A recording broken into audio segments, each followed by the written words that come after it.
Hello, everybody. It is me, it is I, and it is, of course, also the wonderful Moxie Founder with me.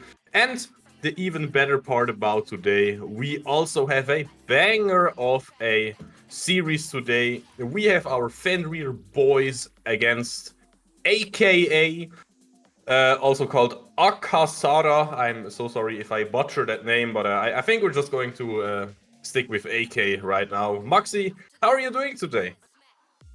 Not too bad, not too bad. It's very warm, unfortunately. Or at least here it's very warm. I have my air conditioning on all day, and it's still too warm. But yeah, overall, looking forward to some fun games. Hopefully. Of course. So we are already in the lobby. I think we are still waiting for one or the other player, maybe for some coaches. You know how it is. And it looks like we will be choosing the red side first, as I see this, or am I completely? No, I'm not. I'm not completely mental right now, right? I think everybody's in order, and I think we might be able to start the game pretty soon. That is a surprise. Not gonna lie, but I like it. You are correct indeed. I'm just a little bit confused about the players. Other than that, Oh yeah, that is true. because I don't know if it's the coach who's in there. I have no idea. Because the Yen guy is not on the what you call it, on the website on Prime League, so I'm a little bit confused. That's why I'm looking to the left the whole time. But it looks like he is going to be it is probably the coach, I guess, because for the rest everything seems correct. Unranked account, always fun. We'll have to see. Looking forward to this wonderful match. I mean, either way, there was not too much to scout anyway, since Akasara doesn't really have a lot of matches played, right? They only played one best of 2 series so far, as I can see. Yes. And yeah, that means we are more or less playing against a blank sheet of paper, not too much drafts, picks, games written on it yet. So we will be the team to, mark the almost fresh sheet of paper for the second time now after their first match. Yeah, for sure. I mean, so far I think they lost their first game. So the only info we do have is that they went 0-2 in their first week, or in their first match. Let's say this, because technically this is their first week, like it's our first match, right? So that's the info we do have. But for the rest, we will have to see. Again, some players in there that also don't show a lot of info, as one of them is unranked and has no games at all, basically. So hard to say how things will go, but it is support, and as we all know, support matters the least, right? So. Weird one. Maybe you want to talk a bit about the picks play, because why is it always the junglers, by the way? I mean, look at this guy. He's literally only playing Kha'Zix, more than 200 games on it, and every other jungler is like, yeah, maybe his second most played is 5 games of Kindred, by the way. So yeah, I always feel like, hey, okay, let's look at it for a while. Kha'Zix is viable in pro play. He's not like super strong or anything, but this guy is omega experienced now, and he rocks a decent win rate as well on the champion. So Moxie, would you just ban it away to force him on a non-comfort champion, or what would your strategy be here? I think there is no reason to not ban it, to be fair. Because, I mean, even if you look at last season, he has... I can check real quick. He has 417 games there as well on Kha'Zix. And again, 5 games on the second highest one. So, yeah, I would just ban the Kha'Zix, because why not, right? Just get rid of that comfort. And for the rest, I don't see that much that you really, really want to ban from the enemies. So we have to see what we do actually ban, as we are going to head into draft. I'm gonna be super honest here. I do see some champions that I would maybe like to have banned. For example, aka Reactor has a lot of Rumble games, and maybe that's just me, but I hate Rumble. I think the champion is really good right now. And of course, we're in competitive. It's also a really good flex pick. So you never really know, will he pilot it? Will they lane swap? Will they, do some weird stuff that you're not ready for? And I hope to also see another hot one that we saw in like really high level pro play a lot, and that is the Senna on the support actually. And the ADC hasn't really played it a lot, but maybe you can go for like some weird double ADC lane. So yeah, a lot of predicting, of course. I really like that. The players are basically listening to us, banning away the Rumble, banning away the Kha'Zix, so they agree with us, Moxie. That's a good sign. Yeah, so far they do. I was wondering if they were going to ban the Rumble or if they were going to... Because you kind of have to ask yourself, are they going to first pick it, right? Is Rumble the B1 pick or not? Because if you don't first pick it, you can, Fenrir could have taken it on their side. But it's going to be a first pick Ashe. Ashe really, really good right now, and also technically still a flex pick, right, between support and ADC. And overall, just a solid champion to pick. Yeah, 100%. I mean, again, it's a weird patch. Skarner is... Wait, did he get nerfed? I think we had patch day, right? So I'm not really 100% on the freshest state of League of Legends, but whenever I see a draft like this and I don't see Skarner first picked or banned, I'm always a bit confused, to be honest. Yeah, let me just take a quick sneak peek at the league patch notes just to make sure Skarner did indeed get nerfed. Question is the nerf strong enough? We are going to get a Volibear here, which technically is also a flex, am I right? Like it's between top, between jungle. You can play it both places there. Let's see what we get second. I think we will see an ADC, or we will see the Wei be locked in here. Most likely mid lane. Yeah. So I checked real quick. Skarner got a slight nerf and something that is aimed at the top lane role. I mean, kind of everywhere. His stone deals a little bit less damage and it costs almost double the mana. So instead of 30, it costs 50. So I feel like you can use it quite a fewer number of times on the lane. And funnily enough, the Misfortune also got a really good buff. And some people like to meme about it, but she got 3 more 80. And if you think about it, how many times she auto attacks, how many times she hits you with stuff, and how well it scales with 80, I can actually imagine that she needs like 1 or maybe even 2 auto attacks less in the early to mid game scenarios. So that's the thing. Maybe we were a bit scared of the Misfortune. We didn't want to see it, and now we actually, of course, have to talk about the stuff that is picked as well. And that is, as you said, the Volibear, beautiful flex pick, the Wei, beautiful flex pick as well, unless you want to, pick the ADC anyways. And the answer for the Wei will be the Syndra, so we will see our very first matchup that is like pretty, let's say 90%, it is going to be the mid lane matchup, right? Yeah, most likely. I mean, technically, I'm a big Wei support enjoyer. At least before the first strike nerfs was a lot of fun. But yeah, most likely it's going to be Syndra to Wei. I mean, it sounds fine for both sides, to be honest. I don't think anyone really has a big advantage or something. Syndra, of course, a nice pair together with the buy. You have the AD and the AP together. Syndra has a nice bit of setup with her Scatter the Weak, right? I mean, pretty simple. Well, I would say pretty simple to land overall. And then Vi can follow up nicely. Maybe the crystal arrow from down below as well. So yeah, a nice combo of Akasara Esports so far. Then behind the line should be Black Edition, by the way, but for some reason the name is too long, so yeah, it's Akasara Esports Black Edition.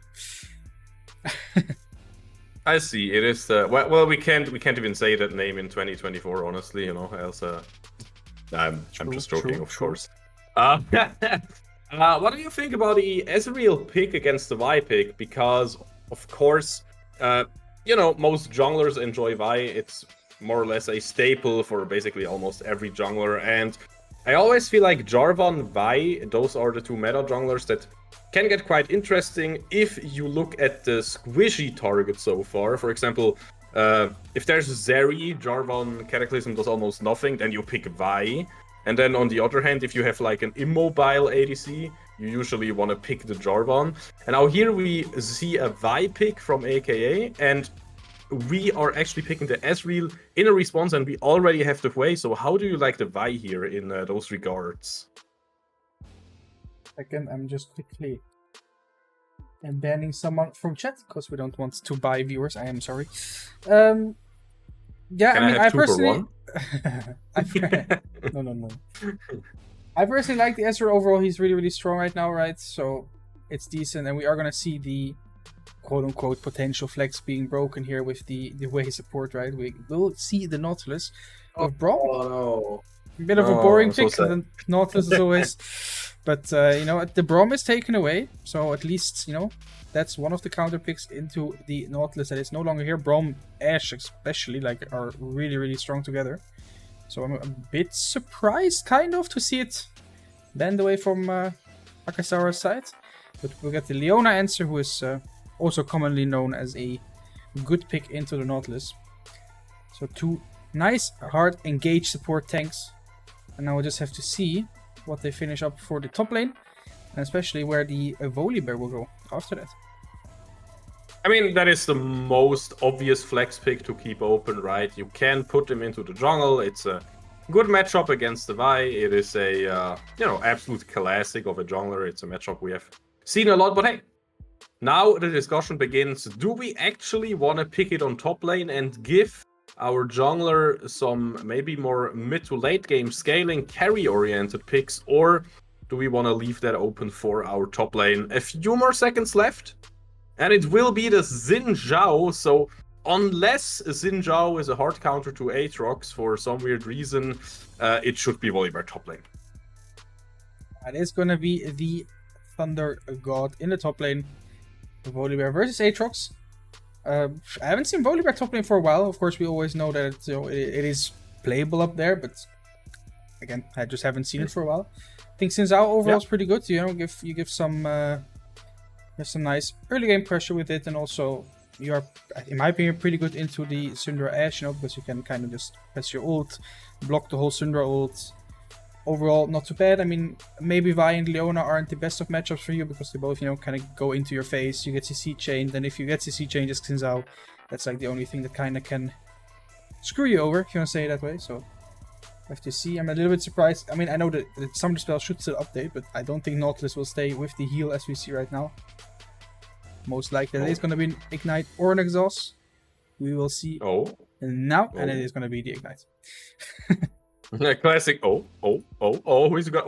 Yeah, but would have been kind of weird. But hey, you can run them down with the just go Ghost Nautilus at this point, right? Just run them down and auto attack them, and they have to flash away or something.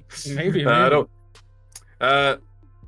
Reminds me when you had stuff like Xin Zhao in the jungle take Ghost as well, so you can just run onto the enemy and then start your free talent strike. So of course, Kiyomaru going with the more standard version of the Flash. I mean, everybody has Flash right now in this game. We don't have, I don't know, Camille or Shaco or some weird picks that want to go Ignite or some stuff like Darius, Trinomir top lane. They like to run Flash and Ghost or Ghost TP. Now, it's going to be a really standard, normal game here. All the normal stuff, almost similar spells as well. We also have 4 TPs, no Ignites on mid or top lane. So, you know, if I look at it, it seems like both teams do not want to rely on anything cheesy, really. They just want to play like really good League of Legends. I mean, Moxie, if you look at it, you know, we have those bruisers on top lane, we have those bruisers in the jungle, we have control mages in mid lane and bot lane. Basically the same jobs apply to that. So do you still think the draft favors somebody, or is it just an even playing field here? In my opinion, it's actually really hard to say because, like you already said, they're both really, I would say, I wouldn't say generic, but like straightforward, solid comms, right? It's nothing too special. To engage supports, 2 good ADCs, control mages mid, you know, they literally kind of do the similar things, right? So I have to kind of to see, who plays better. What I really want to see is Fenrir to see Fenrir play the way they did game 1 last time, where they really move together. The Oregano and Kiyomaru, I mean, I really suck at that name. Work together a lot, you know. They demolished the enemy jungler. I don't know if you remember, but We were like 3 levels up in the jungle, basically. I want to see that that good synergy together again, where they kind of just move around the map, make sure that bot jungle is theirs. This game, it might be a little bit harder. Ashe is not that bad, as in to get prio and stuff, so we'll kind of have to see how it goes. But yeah, looks to be an exciting and potentially very solid, straightforward game from both sides. So, if we're talking about straightforward games, do you also feel like those top laners can be the win con, or do you just play towards your Ezreal and Ashe and that's about it, you know, from a jungle pathing perspective? Hard. I think top can be you know, the win condition in this case.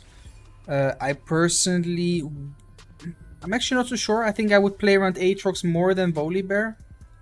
But we'll have to see if the junglers agree with me as we can head into game, which we will do right now. Hell yeah. Give it up, guys. It is going to be our first match of today, of the best of 2, of course. Akasara Esports on the blue side. And it is a Foxnyr Fenrir on the red side. And as we said, no cheese involved, just good old League of Legends as we know and love it. And all the standard stuff that we like to see. And talking about standard stuff, Moxie, we can also see, you know, lane assignment looks normal, covering looks normal. Everything seems to be in order. Nothing special. All items are basically mirrors of each other as well. Of course, both junglers taking a different Pokemon egg, right? And top lane, one of them has the Doran's ring, one of them has the Doran's shield. But for the rest, everything is very, very similar. Yeah, very standard 5-point cover both sides. Xin Zhao being pushed away by the Vi a little bit. But it seems like both junglers will start topside. Yeah, both junglers going for that, you know, kind of quick handshake and not really doing too much. But they are starting on the top side, so that means unless they are planning for some weird cheese shenanigans. I mean, Xin Zhao, he could go for a weird early gank timing, but usually you just want a full clear, you want to go towards the other side of the map and then do something right there. I think both junglers will just look to contest this bot side, especially, you know, with 2 engaged supports. Means you can kind of just look for everything there. Nice little trade by Barcode in the mid lane there. It's a lot of first strike gold. Of course, would have been more before last nerf, right? But no, at least something is taken there. Since I will get spotted by the Hawk shot from Ashe. So they do know exactly where Xin Zhao is, and they know he is a little bit behind the Vi. Not too much, but still a little bit. Oh man, that is such an annoying ability to play against, I can tell you that much. Playing against Ashe's Hawkshot just feels like they have some...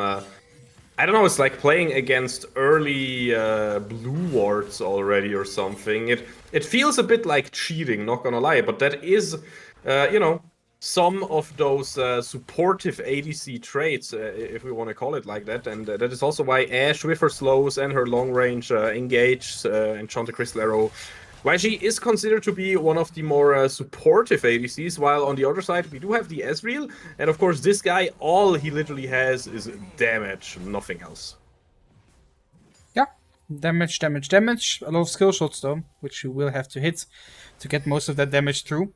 I have to see how Lefton will be able to, you know, weave in those shots. A little nice first strike proc for Barcode.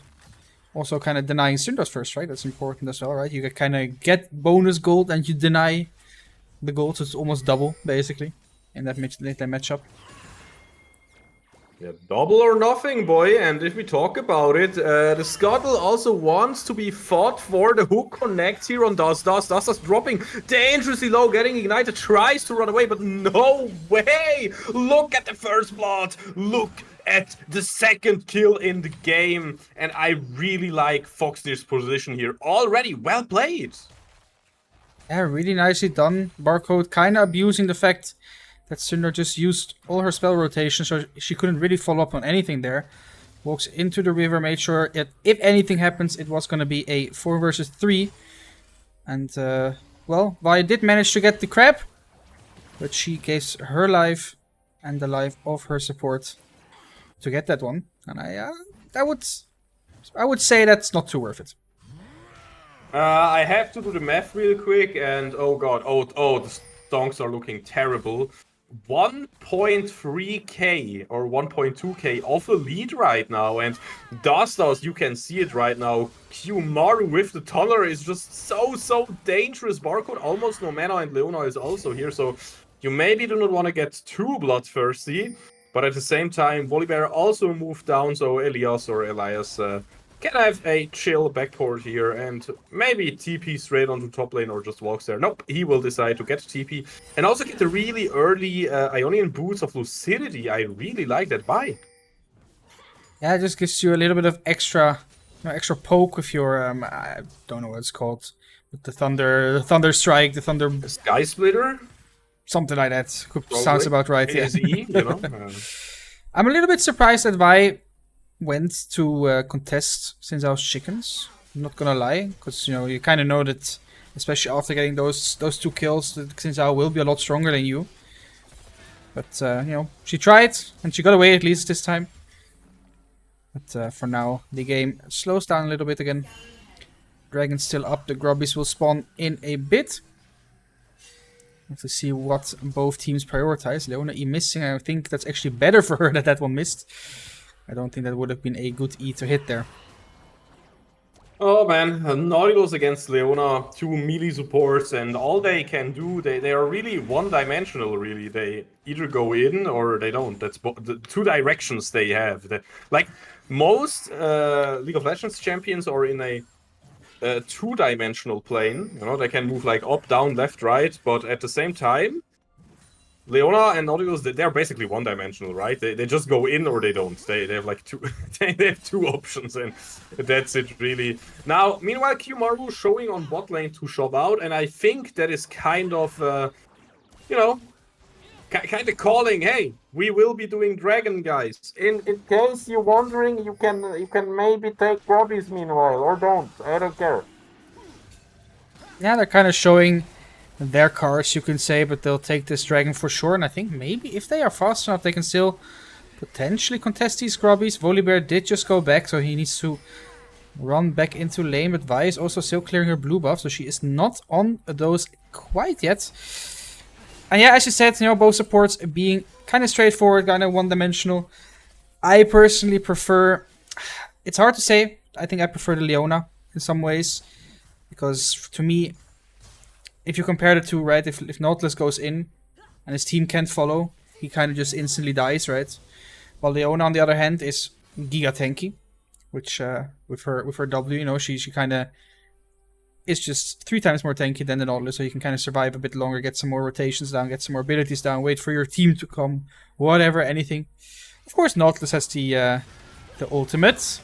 Okay, talking about ultimates, Enchanted Trislero will get used here. Flash forward for Koisian, and Mr. Oregano also flashing out defensively. And that is kind of what you talked about, right? But I honestly also think Lefton has super defensive items, or no, not defensive, but like scaling items so far. So, of course, he will not do too much. And now, as soon as I say it, he goes back and buys himself the Sheen, so... Compared to before the backport, I feel like he has a lot more combat power.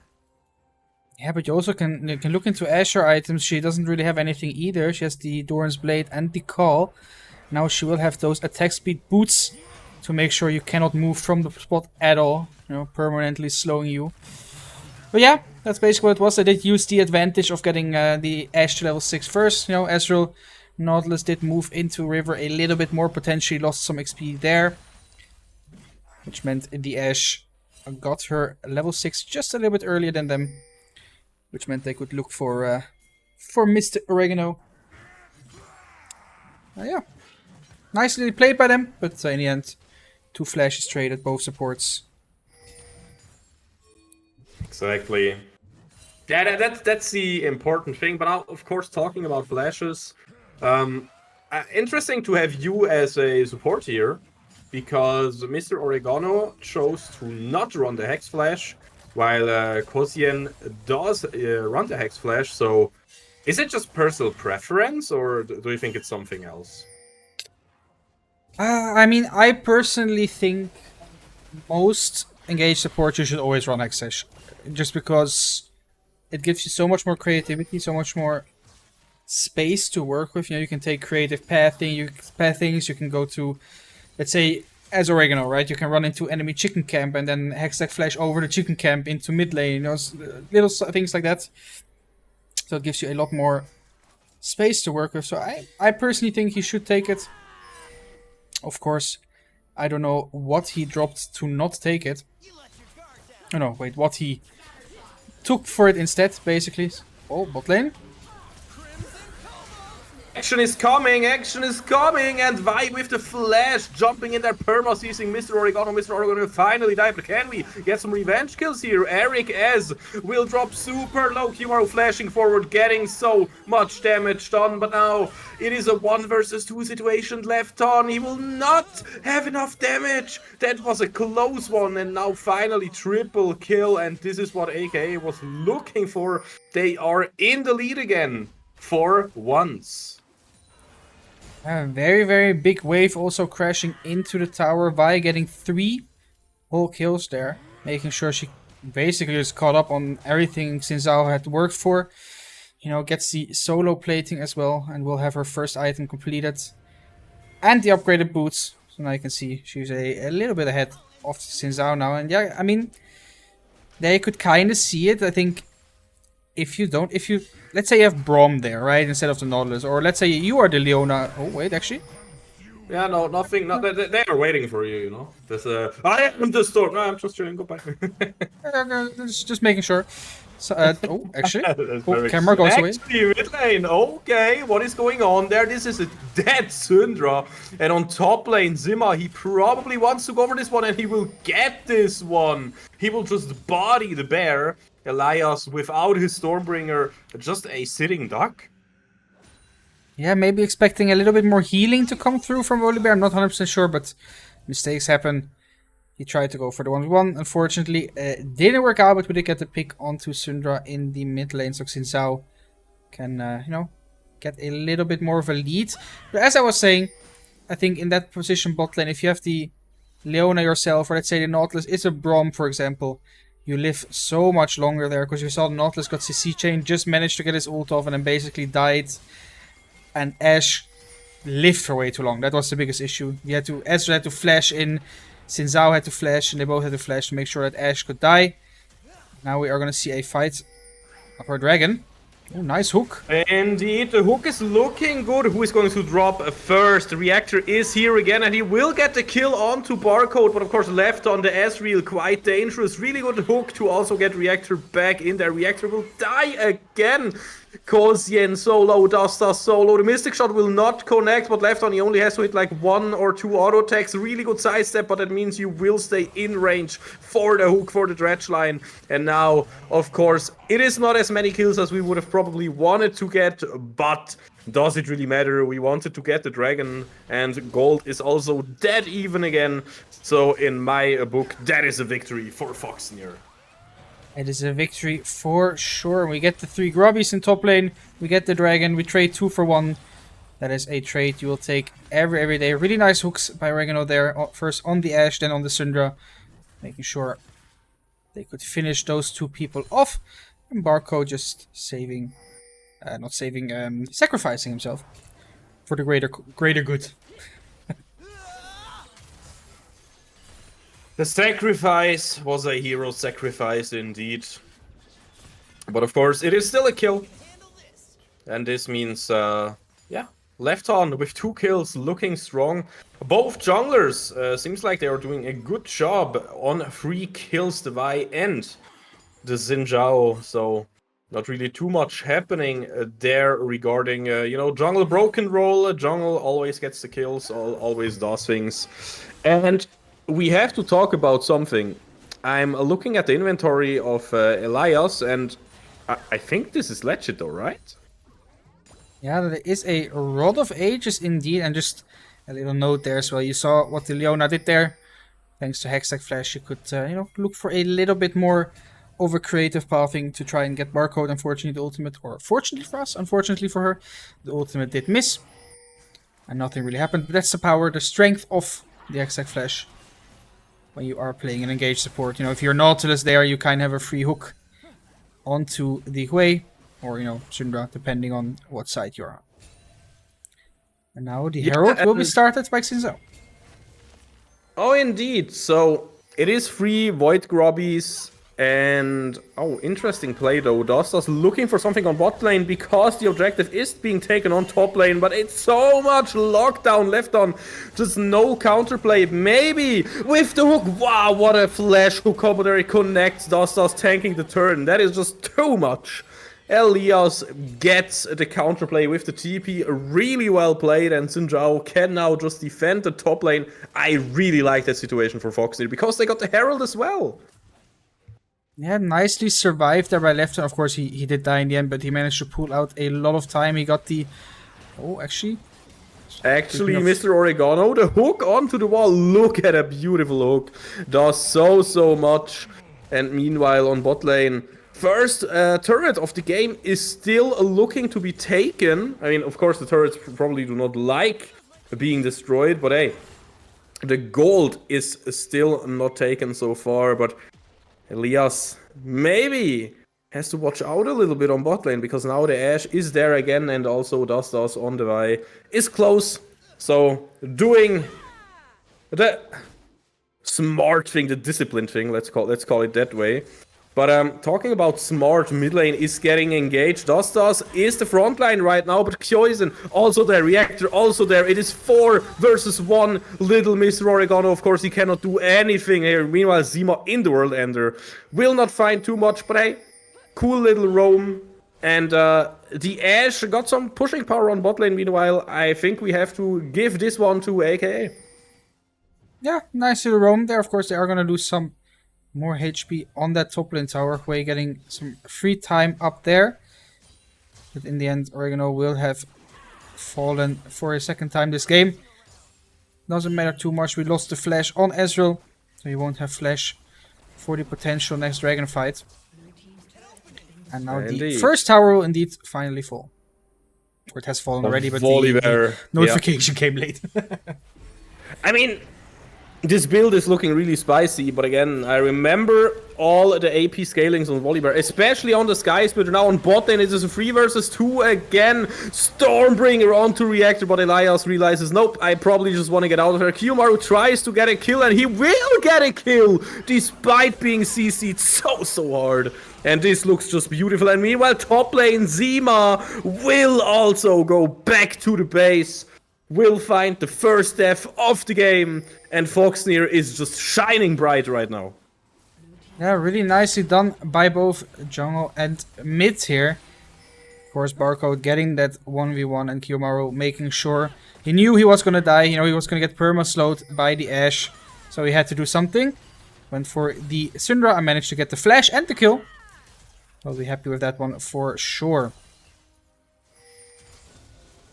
Well. If it isn't another Foxnyr game where I'm feeling like, yeah, they are ahead, they are doing good, but they are, of course, also translating it into the objectives. They only gave away 3 Void Kevins so far. And, of course, they also won the mid lane turret. That is the most important one. Oh, God, really aggressive. Poison. You need to chill down a little bit, my friend. And the hook will not connect, even though Y was slowed there for a second. Dragon is on the menu, boys. So, of course, we want to see that one taken. And it will not really be contested. Yeah, Aatrox is kind of walking... not really. Okay, yeah, it's not being contested, period, that's it. Now they're just trying to make sure that mid lane tower does not fall as well. They're fine with getting the Drake. It is only, quote-unquote, a Cloud Soul in the end. And it's only the 3rd Drake as well, so it's something you can give.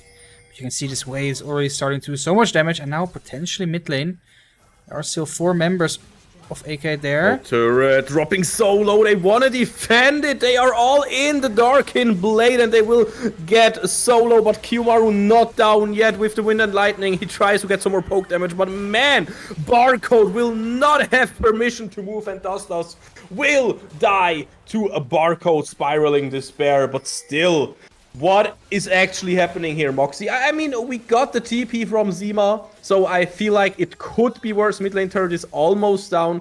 That is a play where I'm not really sure if we want to take that one or not. But hey, the play is not over yet, it seems like, because our bear is flanking, flashing onto Eric S, because of course we know he has nothing left here. The Stormbringer bringing swift death to the ADC of AKA.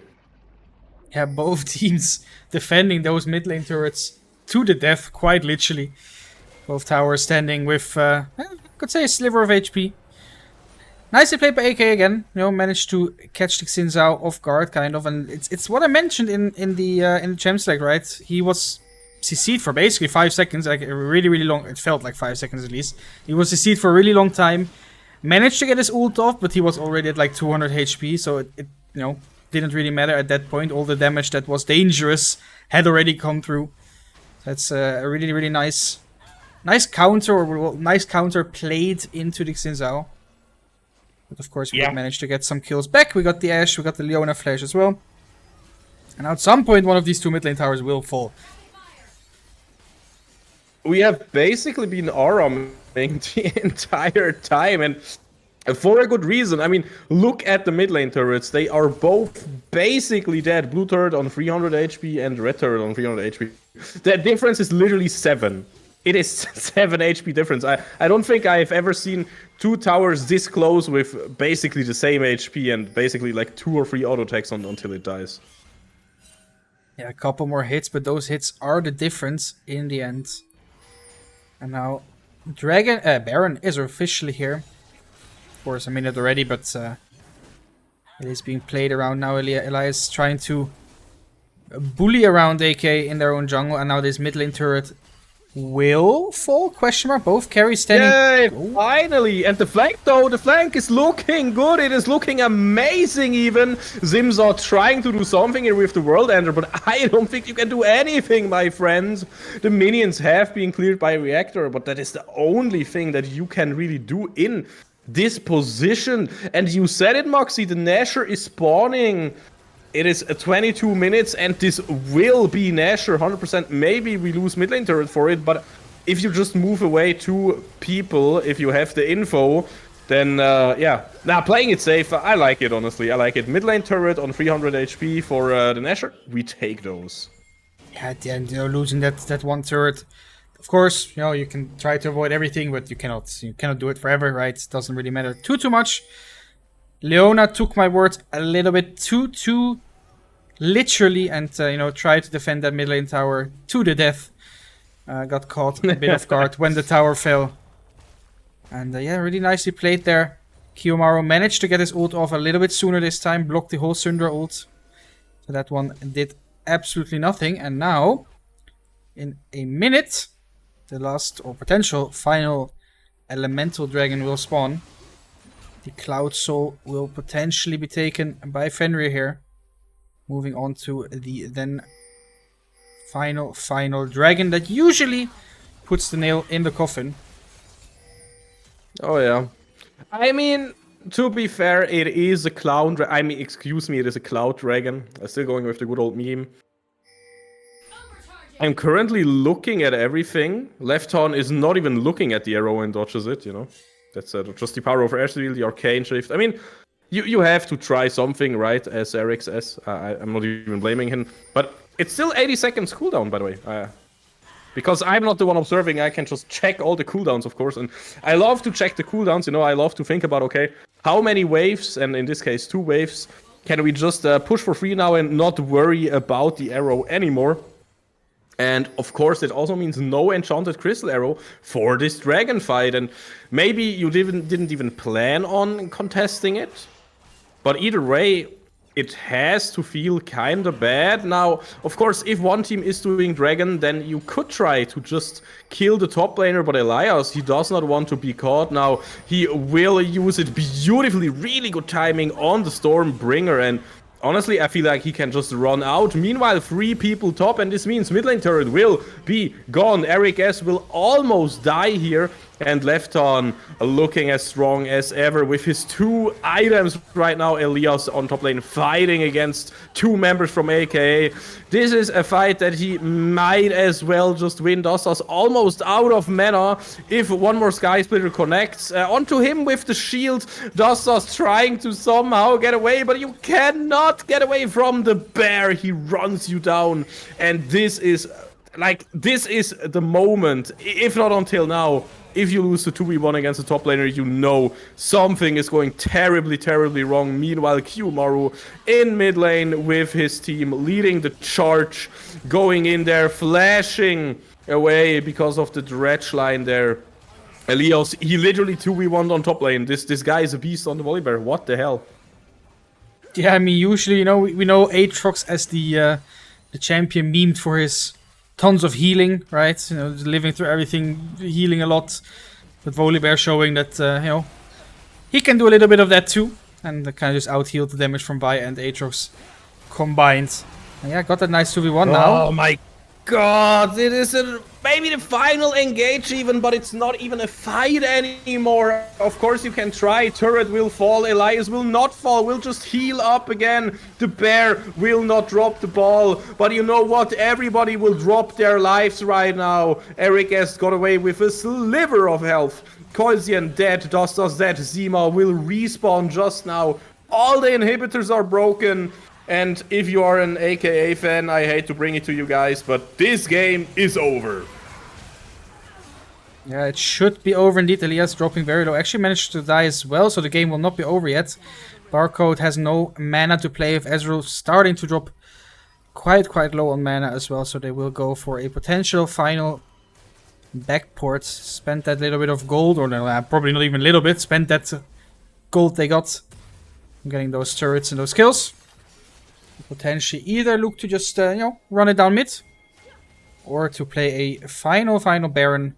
Spawning in about 1 minute and 30 seconds. We have to see what they choose to go for. The safe play or the fun play. I mean, it is Foxnyr after all, right? Content machine. So they tried to end it right there. Did not really work out too well, but who cares? Might as well just go for it in the next push. Now, is it just me or is Navori Quickblade looking kinda weird today? Wait, where is Navori Quickblade? Is it Sevious Boomerang? Elias inventory. Oh yeah. Yeah. Looking weird, right? Yeah. I mean they changed it. Yeah. Top lane, engage, action, fighting, pew pew, pow pow, and not too much happening there. We will see a last stand, we will see a tough one, but man, there's just no chance. We are too strong right now, we have too much gold, and this is just game. Nothing you can do here.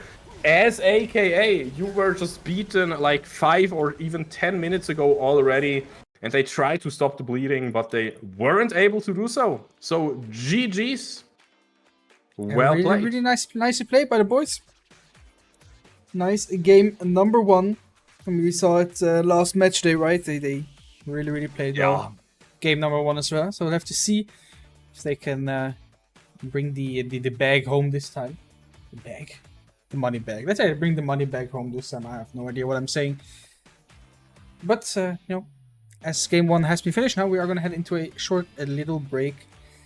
About 3 minutes. You know, give the boys some time to go to the toilet. Give them some time to get a breather, get ready for next game, and then yeah, we will see you in a bit.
DJ, give me that bass rock, that bass rock, that bass. DJ, give me that bass rock, bass rock, bass rock. DJ, give me that bass rock, that bass rock, that bass. DJ, give me that bass rock, bass rock, bass rock. DJ, give me that bass rock, that bass rock, that bass. DJ, give me that bass rock, bass rock, bass rock. DJ, give me that bass rock, that bass rock, that bass. I've been coming up hot for a minute. Everybody know the drop when I'm in it. Drop the top when I'm in it. Everybody know the drop when I'm in it. I've been coming up hot for a minute. Everybody know the drop when I'm in it. Drop the top when I'm in it. Everybody know the drop when I'm in it. I've been coming up hot for a minute. Everybody know the drop when I'm in it. Drop the top when I'm in it. Everybody know the drop when I'm in it. I've been coming up hot for a minute. Everybody know the drop when I'm in it. Drop the top when I'm in it. Everybody know the drop when I'm in it. I said fire to the roof, boy. I might as well do it just a little bigger than. I said fire to the roof, boy. I've been coming up hot for a minute. Everybody know the drop when I'm in it. I said fire to the roof, boy. I might as well do it just a little bigger than. I said fire to the roof, boy. I've been coming up hot for a minute. Everybody know the drop when I'm in it. That bass rock, bass rock, bass rock. DJ, give me that bass rock, that bass rock, that bass. DJ, give me that bass rock, bass rock, bass rock. DJ, give me that bass rock, that bass rock, that bass. DJ, give me that bass rock, bass rock, bass rock. DJ, give me that bass rock, that bass rock, that bass. I've been coming up hot for a minute. Everybody know the drop when I'm in it. Drop the top when I'm in it. Everybody know the drop when I'm in it. I've been coming up hot for a minute. Everybody know the drop when I'm in it. Drop the top when I'm in it. Everybody know the drop when I'm in it. I've been coming up hot for a minute. What a strong performance here from our Foxnyr boys, and of course we hope it will continue just like that in the second match, because Moxie, as you said already, if we go 2-0 today, then what did you say? We get second place in the group. Of course, on Sunday, there's also the match against Permida, you know, to have a little spoiler there already. But the most important thing is, if we win against Permida and we win this one here, it means we will be, second spot, if not maybe even first spot in the group right now. And that will, of course, be pretty juicy. Why not take that? Why not keep up the fashion now, keep up the momentum, and just get in another win here? That would be my dream. Yeah, for sure, for sure. I mean, you got Relax Gaming, you know, the enemies we played against last week, in first place right now with one. If we win this game, they are in first place with one extra win, of course, as they were undefeated last time, and we gave them that one loss they do have. But they're playing a pretty strong opponent in Lausanne as well this week. So, you know, potentially, if we manage to go for that 2-0 today and on Sunday, it might look good to at least get a joint first place, potentially. So we have to see, you know, how the other teams play. But, you know, stupidly said, if we just manage to go without any losses from now on, then we're pretty safe and sound in the second or first place of the group, which would of course be banger, because then we qualify for the playoffs and have a chance to potentially get a second team into Div 3, which of course would be really cool. Man, that would be a really dope indeed. So might as well go for exactly that. Now, Moxie, the first thing I have to ask you, side swap. Do you think that one matters really? I mean, usually it does, right? And also, even if it's just a little bit for mental, because you think, oh, I lost on this side, they won, so let's swap, you know. Sometimes that's already something. What did we see for first pick? We saw first pick for Ash is, in my opinion, a pretty decent pick, the first pick. It didn't really have the biggest of impact. I don't think it had the impact they wanted it to have in the end, right? So you can say, okay, we don't really need that first pick. We prefer to get the counter pick in the end, right? Of course, Fenrir had that little play with their Volibear and Itixinzao, having that flex open until the very final pick. So I think, it can help a lot. We have to see how they kind of execute the draft. That's the most important part, right? That's the question. If they execute the draft well, then the side swap will favor them. 100%, yeah. Ashe first pick, it gets me thinking a little bit, not gonna lie. It didn't really do too much. I feel like the answer from Foxnyr going for the Nautilus Ezreal bot lane, yeah, made it really hard to get those catches. And yeah, I'm not really too comfortable in them going for something like that again, right? They have to change it up, right? I think they will, most likely. And of course, playing Ashe to something like the Nautilus, I mean, you saw what happened. She got Nautilus ulted basically every game as well. Every team fight, right? So it's just pretty awkward to play. We have to see what both teams choose to do as we are heading into the next gem select. As you can see, Fenrir on the blue side this time with the Kha'Zix ban coming through once again. And now the question also becomes, Fenrir did ban that Rumble last time on the red side. Will it be left open by Akasara, or will it be banned as well? And if it is left open, will Fenrir first pick it? They're actually choosing to ban it. Interesting. Even more interesting draft decision there. And I'm gonna be honest here. I don't really know what direction we're going at all now. I'm gonna be honest here. I'm a bit surprised that they banned the Rumble there. Not gonna lie. I mean, potentially we'll just see another Volibear pick. I would not be too surprised by that either. I guess just see a Volibear first pick here. If it's not banned, that's the other question, right? I would not be surprised. Otherwise, I don't really know what specific pick Fenrir really has that they want to blind pick. Yeah. The last ban on Akasara's side was the Thresh last time. Will they swap Thresh around for something else? And they will ban the Ashe, actually. They do think Ashe is that high in prowess. The Thresh is open, Volibear is still open. What will Fenrir do here? Tough one. Honestly, the Wei first pick. Wei did a lot though. I think that is worth it. So yeah, the bans are basically the same. I'm still a bit confused about the Ashe ban. Apparently, AKA thinks it is a high priority right now. They know more than me, let's be honest here. They are way better players than me and way better theory knowledge right now. So they are probably super right about that. And an early Kai'Sa could this potentially be the mid lane Kai'Sa as an answer to Wei. That would be exciting. Technically, yes. I would be surprised to see it go mid lane, but of course it can always happen. With the Sejuani being hovered, I would be even more surprised to see it go mid lane. Of course, mid lane it's a bit harder to play melees, right? But you kind of usually want something melee here.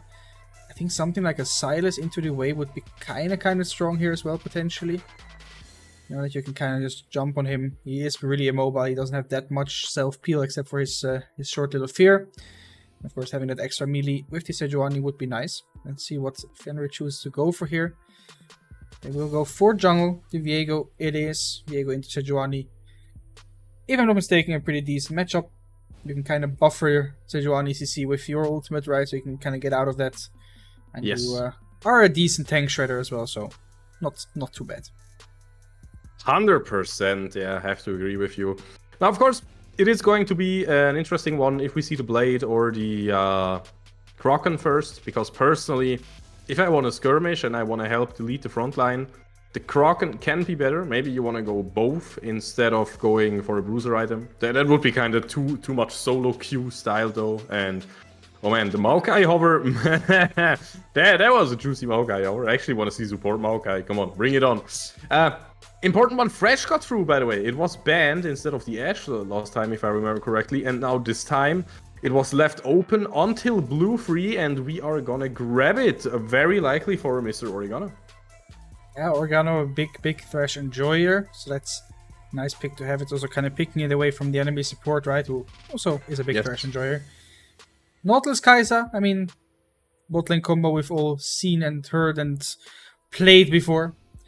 Really, really standard comp, I would say, over there. Again, Akasara going for a very solid and overall, clean League of Legends team comp. On the other hand, Fenrir going for some I would say a bit more off-meta pick. Thresh, not a pick you see that often in competitive play. But for the rest, Viego, very, very standard. Exactly. Oh man, I think this has to be such an interesting one now. Nautilus this time on AKA side, so, could potentially bring us some really spicy bot lane plays, because it is going to be an entirely different one. And talking about the bot lane, it is also what is getting target banned here, the Caitlyn. Maybe the Ezreal as last ban would be something I could see, or do you maybe wanna... Okay, you don't want to ban at all. I guess that is an option. So, but honestly, I mean, sure, Ezreal is not really too good against the depth charge from Nautilus, but still, the Ezreal looked so clean from left hand the last game. I could just see it again, honestly. I mean, Ezreal's pretty good. Maybe potentially you could say, into two tanks so far, it's not the best. We will most likely see Akasara pick their mid laner here now, as we do have the Wei in mid lane. They'll have the counter pick for top lane. Will it be another Syndra? Will they go for something melee? The Yone taken off the table, of course, also potential mid lane pick. Also a melee pick, right? So smart ban by Fenrir there. Will we see something melee? We will see the Syndra. We will just see the Syndra again. Yeah. It didn't work the last time, so it will probably work this time, right? Now, do you think the matchup itself in mid lane was a problem, or do you think it is fine to pick Syndra again into Hwei? I think the matchup mid lane was fine. I mean, nothing really happened too much there. I mean, Hwei overall, I mean, he got a kill somewhere, and then he kind of overpowered Syndra at some point. And some nice roams by both sides actually into the mid lane, and we'll get the little Yordle. No, he's not a Yordle. Little, what is he? Is he a Yordle? No, he's not a Yordle. Yeah, he is a Yordle. He's a Yordle. Oh yeah, he's a Yordle. Never mind. The little Yordle with the boomerang. I mean, he's basically DJ Ötzi of the Yordles, It's like... No, it's not DJ, it's for the Ötzi. What was the Ötzi? It's what you call it, right? The Austrian guy, I think. Do you know that one? I have no idea. Ötzi? Okay, Ötzi. Okay, guys. Ötzi is actually like a mummy that we found in the ice. And oh, wait. I think I know what you mean now. Yeah, exactly. And he was found in Südtirol, southern Tyrol. That is... maybe Italy or Austria, one of those two. But yeah, either way, basically Gnar is Ötzi from the League of Legends universe. He's a frozen Yordle that came back into our current day. Difference, he's alive, and Ötzi was dead. So fair. Unlucky. Go next. No, but we see some interesting picks here. We see the Swain ADC, of course, left on a big fan of the Swain ADC. So always excited to see that one. I also think that with the team comp Akasara has drafted for themselves, they will struggle with this Swain quite a lot. Of course, Malphite, prefers to go for that armor stacking instead of magic resist, but there is a Swain and a Hwei standing in front. Hwei, Swain, actually pretty similar names, standing in front of you, right? So you cannot really go for only armor there. Of course, it's nice to have the engage, but not the biggest fan, personally. On the other hand, as well, Fenrir kinda, Viego can self-peel himself pretty decently with his ult, if he doesn't get caught too often in a row, basically, right? You have the Gnar, he is most of the time, he is fine. Swain kinda wants to tank stuff, he wants to be in there and get hit, right? So Thresh can kind of really focus on either engaging or peeling the Hwei, which is really, really nice. I think it's going to be, purely speaking of team comp, it looks like a really, really hard game for Akasara to play. But we'll have to see how both sides are going to play. I think if Kai'Sa falls behind in this game, it is going to be close to impossible for Akasara to play.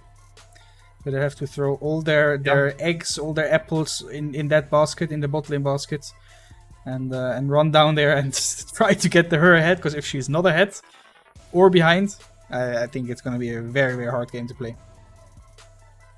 Yeah, completely have to agree. Now, personally, I think AP Kaiser is one of the most disgusting things in the entire game, and I mean, you can fight me, but I think AP Kaiser is like one of the most broken late game scaling picks in the entire game. Honestly, though, if Thresh can get a single hook, if Knorr can get a good flank with the Mega, then not even that matters. And of course, Kaiser has to build normal damage, because if she doesn't, then they are just full AP, and then, you know, you will never get to kill Swain. And talking about it, I feel like regarding this one thing, no, but basically I was thinking about, okay, how can you outrange the Swain? Because if you fight in his ult, then you just lose, right? And I was thinking, okay, AP Kaiser maybe, but you can't go AP on Kaiser, so she's super close range. I don't know, I think the Swain is an absolute genius pick here, and it is what will kind of single-handedly win them the game if they don't fall behind. That is my take. Yeah, I don't think Kaiser is allowed to go AP here at all. You're just absolutely doomed then, which I, again, already think... I don't want to say they're absolutely doomed, right, because things can still happen, but purely looking at draft, I think it's going to be really, really hard for them to play. We'll have to see how they manage to get this Kaiser ahead, if they even will be able to get this Kaiser ahead. Will Swain be able to stack freely and enjoy getting some free HP, right? Getting some pretty high value HP. Always that's. I mean, you know me, Remo. You know me. I'm a big fan of stacking champs. You know, I always play a little mini game basically when I stack. I mean, I'm a Veigar enjoyer. I'm a Senna enjoyer. You know, I enjoy all those stacking champs. And the same for Swain. If I play Swain, I hover over my HP bonus every time I go back, because I just love following that stuff. So let's follow left on this game and see how the boys will do it in a game number 2. Hell yeah, guys. It is game number 2. We are on a different sides, but it is the same amazing guys playing it out again. Of course, AKA, they want to get revenge. They want to get the first win at all in this season. But they have been struggling a little bit. Let's see if Foxnyr just keeps it up and will not let them have a single shot, a single chance. Or if AKA can find the first win. Interestingly enough, the way did not take first strike this time around. I was getting excited because I saw him hit that Q and I was like, oh, free money. For some reason, he does have the face rush this time. Maybe to be able to avoid his Sejuani ganks, I guess. I'm not 100% sure. But Barcode will know what he's doing. And I have to disagree with nice assistant coach from the main team. I think Swain this game is insane and he should never really have any troubles. But yeah, we'll have to see how the game is gonna run through, play, whatever. Words, hearts, math. I don't know. Yeah. Sometimes third languages are hard, man. Mm-hmm. What is happening on bot lane? I think I'm still a little bit behind, but yeah, not too much happening, right? Nothing happening there, guys. Now, all good. Swain missing his two E's so far, so it's a little bit of a bot lane, and I mean other lanes as well, right? But bot lane, you have 2 champions to look at. It's always you have to look at cooldowns, right? So if you're playing against something... Can you go live real quick, by the way? Can you press plus on the just so we're synced up? I'm not sure if we are synced up, so sorry for disturbing you here. Let's speed it up a little bit. Let's see if anything happens. Yeah, nothing happens. I'm already on live, so there we go. All good. There we go. So now we're all synced up. A little weird there, but yeah. Meanwhile, on top lane, did you get the memo on August talking about he thinks Gnar is a failed champion because of how the rage management works? How he gets weaker when he becomes enraged. I mean, personally disagree. I mean, yeah, in lane, he does get weaker, right? Because you prefer to have that range matchup. But I mean, I personally think that is so, like, it's healthy for top lane. Because usually, you know, top laners always cry about playing against range matchups, right? That's the worst thing. Oh, left Oregon, I'm just missing that. How one. was it? That one? Yeah, okay. Yeah, surprised too, but happens, you know. But you know, top lane is always mad about range range champions in the top lane, right? And Gnar, for me, kind of just hits that sweet spot of he is annoying to play against, but he also feels like he is counterable because you do get those little moments of like breathing room, I would say, where he is that Mega Gnar, where you can kind of step up a little bit more, where you can kind of potentially trade with him. I think he's not failed. I think he's just really healthy for the game, and also that's being strong and being weak also kind of swaps later on into the game. Right? Oh, nice hook here. Nautilus will tank a turret shot. Indeed. Kozian gets out there with the hook. Man, the hooks are so vital to the Nautilus gameplay. I'm always amazed how good like every player or like every competitive player has gotten with the Nautilus hooks there. Using it to just get out and using it max range and everything. But man, talking about it, both supports have to flash out. Kozian with the level up will make sure to not die no matter what. And Lefton has to get level 4 soon. The barrier and the flay making sure both drop so low. But nobody will die. And Dustos is there looking for a mistake, but the ward, of course, crucial here to not fall prey to this little gamble. The hook will not connect, of course, a really hard hook to hit there. But still, man, what a game it is already. We're gonna going for a Hylissang play. Oh no! Fresh wanted too much. And this is the early game. Oh man, talking about wanting too much. Zima wants to go back, and that is way too much. Imagine going back and not getting dived on top lane. The crash dive is almost ready. Zima wants to walk out, but no. Viego says, what about you stay right here? And Sejuani is moving straight top lane. Dastas is here to back up the top lane stone. An important decision to go up here. And make sure Zima doesn't die. A lot of things happening there. Again, Oregano going for, you know, we call it the Hylissang play, trying to cancel the backport and dying for it. You know, it's genius in its own kind. Oh, Barcode stepping up a little bit too far. He saw Sejuani. He'll be able to get away. Ooh, that was a close one. Everything fine. Top lane. Yeah, the Viego tanked a little bit too much. He tanked 2 tower shots instead of the 1 that he wanted to tank. I mean, Malphite is not the easiest to kill, right? Especially if you are a Mega Gnar and a Viego, for especially early game. You know, you have no items yet, you have no real damage yet. Now, for the first objectives, we'll see the dragon taken by Akasara, aka. And Fenrir will be taking These that. days are fun, right? Getting those grubbies. Exactly. So yeah, something that basically happened in the first game as well. Just trading this objective seems like the most standard thing to do right now. You know, you just have it in your feeling basically. Whenever one jungler starts one thing, the spidey senses start to tingle. And you just realize, hey, I have to go do the other objective. And that's what just happened right here. So, yeah, nothing too crazy happening. Both junglers just going their own separate way again. Yeah, the bad part here is, of course, the one thing I said what was not allowed to happen and kind of happened. Because I got that first blood as a big CS lead, of course. You know, playing that AD carry into a mage, it's normal that you get that CS lead there. And now also freezing this wave. Well, they know Viego's top. They saw him on that ward while he was doing the scuttle crab. So a little bit of a dangerous situation for Left and Oregano here. They're trying to get as many minions as possible while they basically are just surviving.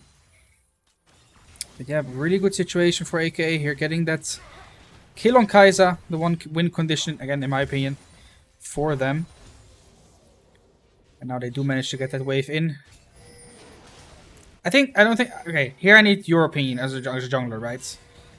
I think this situation there, Sejuani should have not done her blue. and should have ran bot. No flash on Thresh. They were like aggressively stepping up, trying to get the wave. They knew. Oh, wait a minute. Top lane. Elias has flash, and it will not do anything. The seismic shard just kills him like that. And yeah, I like your theory there. What was that hook, by the way? That hook was absolutely insane. I just talked about how good people, how good people got at using the dredge line, and Mr. Oregano. What the hell? I'm blown away, dude. What? Yeah, Nautilus was a little bit impatient there. He like if you do one of those things, right? If you go for that Nautilus hook, you can kind of dodge everything with it. You can dodge a Blitzcrank hook. You can no, dodge, like buffer it, right? You can deny all the CC in the game, basically. I remember there was one game I played Nautilus in, where I was playing against a Poppy, and 2 of the Poppy ults I just queued. So I flew away like really far, and then I just came flying back with my hook, and it looked really, really funny. And we won like some fights because of that, because I just randomly appeared out of nowhere again. And now in the meantime, appearing out of nowhere might be the Sejuani and the Viego. Oh my god, on bot lane, the action is coming, my friends. And left on, he wants to get close and personal. Eric S with the defensive summoner will not get anything done. He will just die. And there, the never move from left on will also make sure Dustas has to flash. Barcode also stepping a little bit too close here. Has to flash as well. But yeah, all I want to say is, what has Oliver Taken just said? What was that? Swain won't be able to play the game? Yeah, I don't know. I love this pick here, man. And he is getting online. And imagine if he gets Realize as like second or third item, and then everybody's permos load as soon as they are in the ult. Like, this will be a nightmare to fight against. Yeah, I mean, it will be really hard. And of course, we see the Malphite going. I think it's going to be a Frozen Heart first item, which again, I am not a big fan of. 1, it's armor, right? And 2, you're not playing against an ADC. I mean, technically, you can count Mininar and maybe Viego as a kind of an ADC, right? They are attack speed dependent, but you're not really denying any ADC anything. So I kind of have to see. Yeah, he's forced to go armor, you know? He's playing into that Gnar, he's playing into Viego top lane. But once he gets out of that laning phase, once he goes in and kind of finds himself standing next to an ulting Swain, he will just disappear from the map. Yeah, bye-bye, it is right then. So, of course, looking at this game, I love the Blackfire torches, by the way. I mean, that item is great right now. And again, I will say it, guys. The entire composition is so close-ranged. From AKA, you will eat so many spells and you will burn for it, like, literally. And left on showing us how much damage it deals. That is Sejuani with passive and aftershock, by the way, and she takes so much damage. Dragon's Descent now making stuff work. Now you kinda have to disengage. Where will you go? Kozian flashing away. And now he has 4. Now you got away. Mr. Oregano flash play to get everybody right in there. Left on. Finally, he will die to reactors.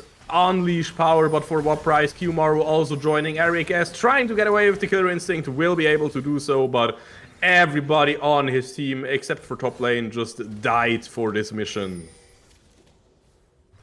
Yeah, they wanted a little bit too much, and this is exactly what I meant with the Swain, and what you also meant, right? They go into on him, they get the Sejuani ult off, but right before that Sejuani ult hits, the Swain ult comes through and makes him, well, yeah, nigh unkillable, I would say. He did fall in the end, thanks to them kiting out the ult pretty nicely, but they do trade a heavy price for it. Yeah, I like the burning so far. I'm not... with the way support games I have played, for me, it always felt like Liandry still did more damage than Blackfire Torch, but I might be wrong here. And now the Lantern coming through, saving the Swain. Nautilus needs to be careful. Oh yeah, he does indeed. And Reactor has to be more careful still, but all the CC, you cannot dodge it, everything! You can literally not just dodge everything there. Reactor will fall, and this means some more platings maybe in mid lane. But no, Kiyomaru decides to play the very, very safe play here instead of playing around one plating proc. He will just take the Raptors and make sure to get some more safe CS that cannot be contested. I like this decision, honestly. Yeah, for sure, they did manage to get at least one plating. 30 seconds and the platings will disappear. Another plating goes over to Lefton. He will gladly take this as he is a little bit behind. At least in minions compared to the Kais. Again, like I said, that's the mage versus ADC. But he'll get another plating for himself again. And now another engage. Another fight at blue buff. Barco trying to get out of there, but will probably just burn to death. But he will leave a mark, and now it's reset city time. Heartbreaker. Yeah, Viego looked low there, but what does it even mean? Viego has to die, and if he doesn't die, then it just means he can run you down. Now left on, he wants to find something on bot lane. He will not.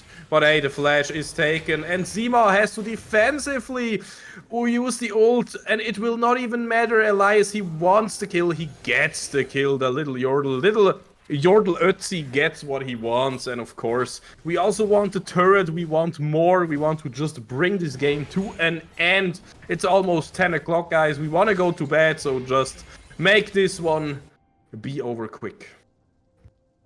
Yeah, I don't really want to go to bed quite yet. I have a little date with one of my roommates, diving some hell, spreading some democracy on the around Super Earth, right? So the quicker these games go, the more time I have to spread democracy. So I don't mind that too much. But overall, of course, really happy with how the boys are playing right now. It's like they are very, very nicely coordinated, and I can give some back behind the scenes. Okay, so. Right now, I am managing all the Foxnyr teams, right? As in managing as for scrims, training, when match days, all that stuff, right? Because our manager has some personal stuff going on right now, so I'm taking over. And I swear to God, I've been playing League competitively for a long time. I've managed a couple of teams. I've played for myself for a long time. But this scheduling that this team has, with this team I mean Fenrir, oh my god, it's a horror. And I'm not even kidding. It's the worst thing ever. Like, Lefton, Oregano, they have really good synergy on the map, but their synergy outside of the game is the worst I have ever seen in my life. It's like you have the most flexible top lane jungler and mid laner, right? In like the whole of League of Legends. We have the sheet where they put in their times they can play. They can play every day. Like maybe top lane has one evening where he can't play, or maybe jungle has one evening. Oh wait a minute. Yeah, you know, now we are seeing them play, and we see Lefton just dying without popping the ult there, just getting popped like the pinata, even though he's not playing Yuumi. And this is maybe revenge for AKA. They are looking for something nice engaged there. Zima in turret will probably die for it. Will they get anything out of it? Nope. Now we do have the Malphite and the range poke from Barcode. Sure, he's low, but it doesn't really matter. He can stay safe on range. And we see the engages here. Dasta solo will die. And the little Void Grubbies, they might be able to even take over the mid lane turret. This is looking decent if we just forget that Swain just got caught without popping his ult here. Barcode so low, Mr. Organo so low. Will he die? No, he will not.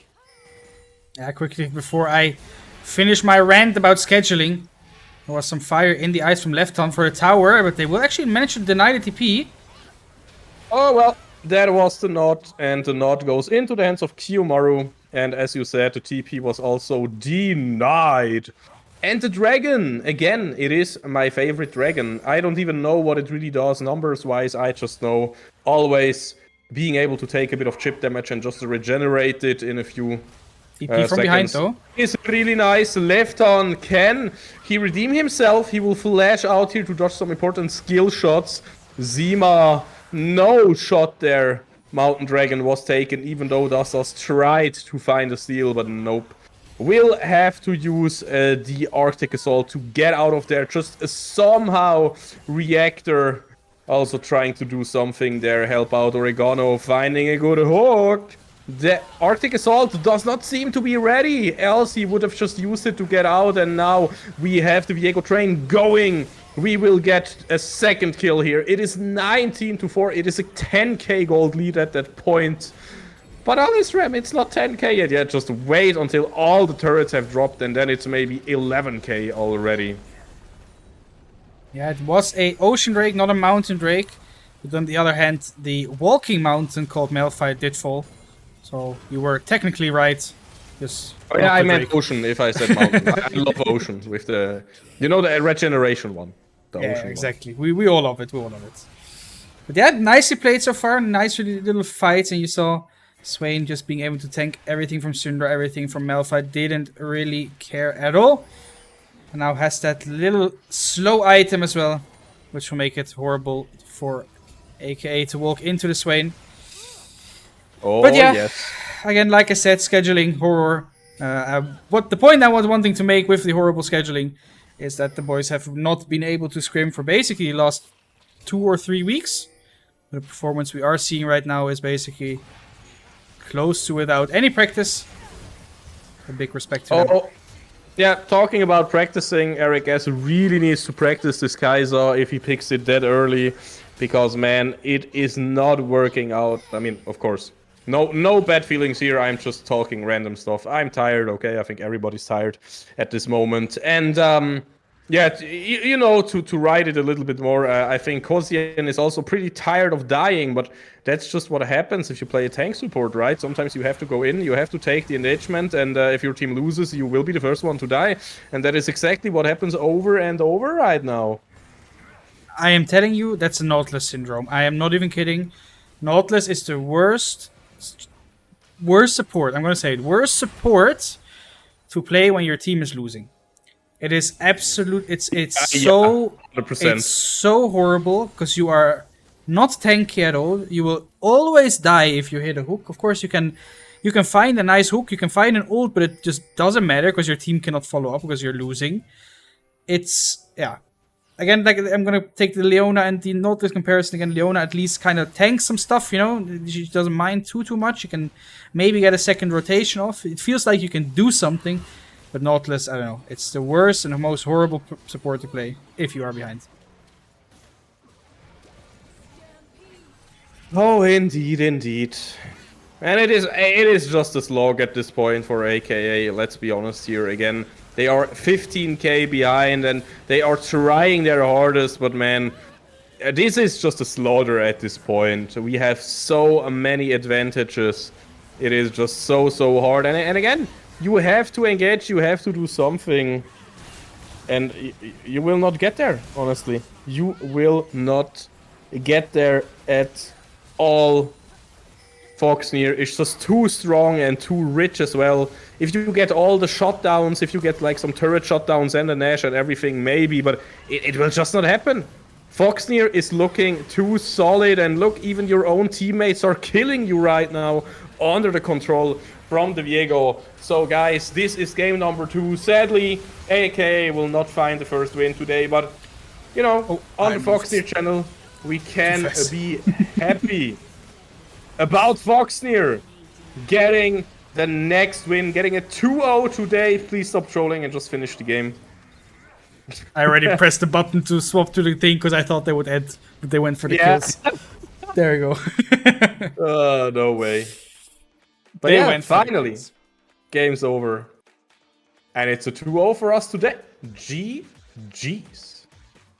A really nicely played 2 very solid games from the boys. I really like the way, also like Ale said in the chat, really nicely played there. Also the mid lane fight where they did manage to get the kill on the Swain, right? And things looked a little bit dodgy. The Hui just lived with like a sliver of HP, managed to get all his abilities through and just burn through everyone on the enemy team. Yeah, GG's. I cannot wait. Sunday at 2:30 in the afternoon. I think so, yeah, I think so. 2:30 in the afternoon, 2:30 CEST. the Fenrir boys will fight for potentially first, but at least securing that second spot. In the group right now, they will be playing against Permida Esports, who are currently 3-1. So yeah, it will be a close fight between them and Fenrir on who will get that second place in the group. And of course, with that, fight for a spot in the playoffs.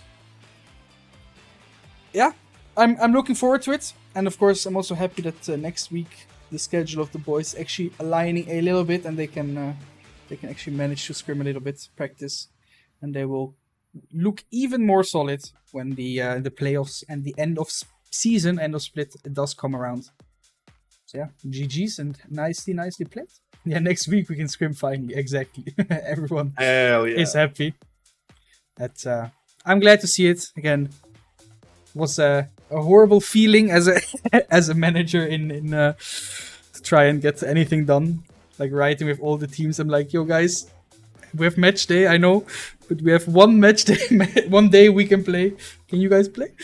It was a horror, but I'm happy that things are going to look up a little bit more now, and looking forward to watch the boys stomp at 2:30, and of course Sunday evening. The time is not 100% set yet, but so far it looks like just the standard time. The main team boys will also be playing, of course, most likely at 5, and otherwise follow the socials, check on our website. We have a scheduling on the website as well, where all the teams are in. Yeah. Any final words from you, Alisem? Any final words from me? It was a joy to see that one today. Looked really solid. And of course, I'm looking forward as well for the Sunday one. Nothing more to add from me, guys. I just want to wish you a good evening, a good night, and tomorrow already Friday. And then we all have a great weekend. And on Sunday, of course, we will meet again here. Make sure to follow the socials in case you want to stay up to date.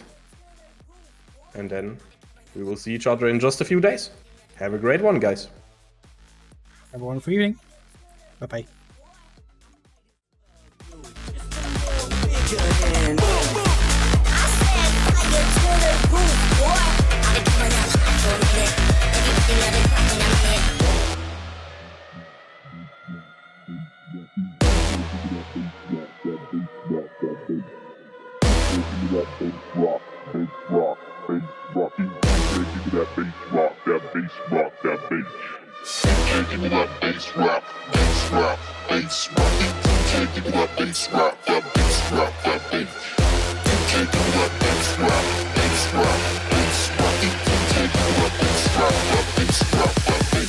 I'll be coming up hot for a minute.